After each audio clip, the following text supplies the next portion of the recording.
With Ed Lavandera there. Fabian Núñez is a steering committee member of the Save America movement, a group pushing back against the Trump administration's immigration policy. He's the former Democratic Speaker for California State Assembly. Fabian, welcome back to The Story Is. First off, just your emotional reaction to this story out of Texas.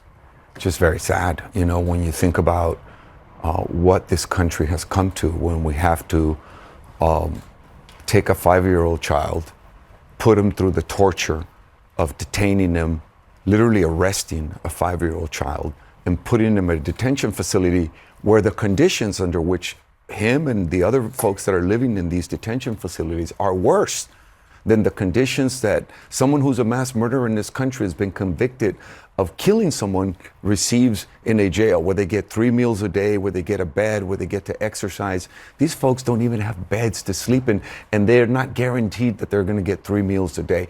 That is the level of cruelty with which we are exposing these folks to. And what's to me most telling about it is that it tells the tale of a country who's backsliding on its promise to provide protection to the most vulnerable sectors of our population, but that the target of these ICE raids are Latino immigrants.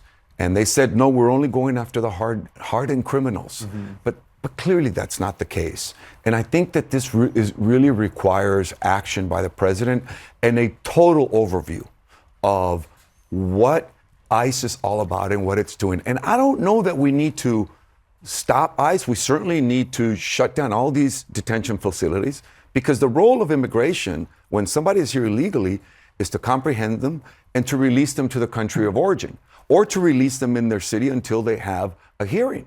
But now we've decided to take people under custody as if they were real criminals. And that's not the crime that they committed. A 5-year-old child does not commit a crime that warrants you putting them in a detention facility, ruining their entire life. I mean, it makes no sense. What would your plan be? Just to give them a court date and say, come back later? Or what would it look like if you get rid of the detention facilities? That's exactly what we did before.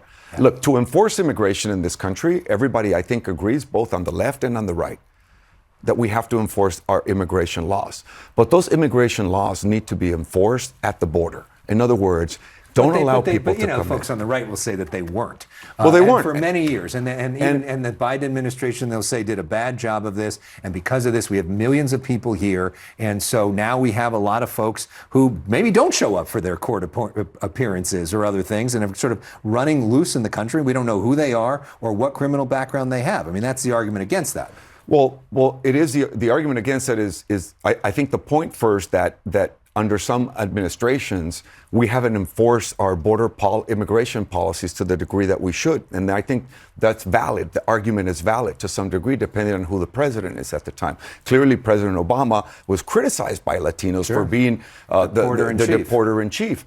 But under Biden, those immigration policies at the border were more lax. Having said that, if you're going to target people who have committed crimes in this country, there's a way to do that. It's a surgical approach. It's not this approach where you take anybody and everybody that looks Latino because of the appearance and the color of their skin, and then escalate it to where you start doing mass violations of human rights, civil rights, constitutional rights, and everything else that we're facing in this country today, which is why we're facing a national crisis in our country. So you're with the Save America movement. You guys have raised money and are running ads in different cities. An ad in Minneapolis about this. You have had ads that are targeting senators and Congress members in Washington to try to get them to defund part of Homeland Security. You've even got an ad campaign in Greenland over what's going on there.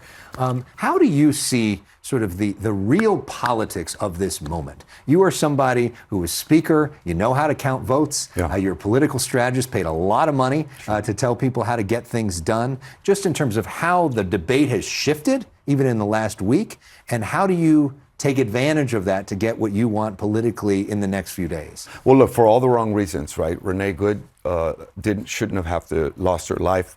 Obviously, Alex Pretty should not have lost his life in the way that they have, brutally killed by ICE thugs in Minneapolis. But I think it's changed everything. I think the events of this weekend have shifted the politics of this to where now it's drawing attention from Republican senators and other folks. Our campaign at the Save America movement is intended to send a message to Americans that we cannot allow the facts and truth to be buried in the sand. In other words, that in a sea of lies in which this administration lives, the Trump administrations, we can't allow the truth to drown. And that is one of the fundamental things that we're trying to do. The only way we're going to save this country is for people to go back to its roots about who we are as Americans, what we stand for, and to begin to design a society that lives up to the promise of our values and our virtues as a country who cares about the dignity of people. That's really what we have to go back to. And I believe that there are some signals that some people want to do that. My concern, however, Alex, is that in the process, what we don't want is for the situation to be to de-escalate in Minneapolis and then to continue in Latino neighborhoods all over the country, like we have been seeing, where they continue to repress people, to come after people, to violate their rights, to throw people like 5-year-old children and innocent folks that are working at Home Depots or construction sites and have never committed a crime, and to apprehend them and to put them in detention facilities. My hope is that that changes. And so the Save America movement fundamentally wants to put a spotlight on all of these injustices so that the American people could go back to their roots, because we believe fundamentally that people are good in this country and want to do the right thing. I believe that too, and I hope we can showcase that going forward. Fabian Núñez, thank you so much for coming in. Appreciate you.